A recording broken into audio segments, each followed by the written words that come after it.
Welcome to CP Marana Mathematics.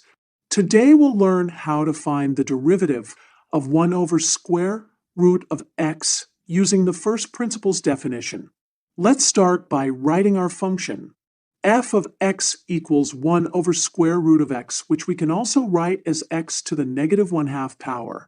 To find the derivative using first principles, we'll use the definition of the derivative.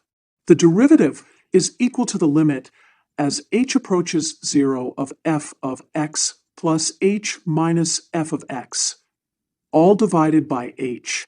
Let's substitute our function into this definition.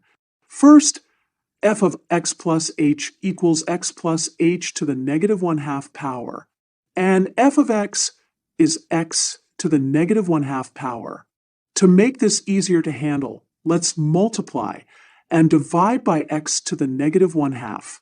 This gives us x to the negative 1/2 times the quantity 1 plus h over x to the negative 1/2 minus x to the negative 1/2, all over h.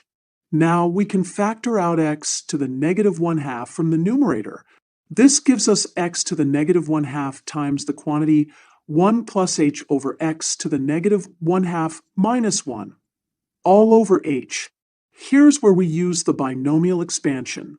For 1 plus h over x to the negative 1/2 power, we get 1 minus h over 2x plus 3h squared over 8x squared, and so on. Simplifying the expression in brackets, we get negative h over 2x plus 3h squared over 8x squared plus higher order terms. Distributing x to the negative 1/2 and canceling h in the first term, we get negative 1 over 2x to the 3/2 plus terms with h that will approach 0. Taking the limit as h approaches 0, all terms with h vanish, leaving us with negative 1 over 2x to the 3/2. We can also write this as negative 1 over 2 times the cube of the square root of x. Therefore, the derivative of 1 over square root of x is negative 1 over 2 times the cube of the square root of x.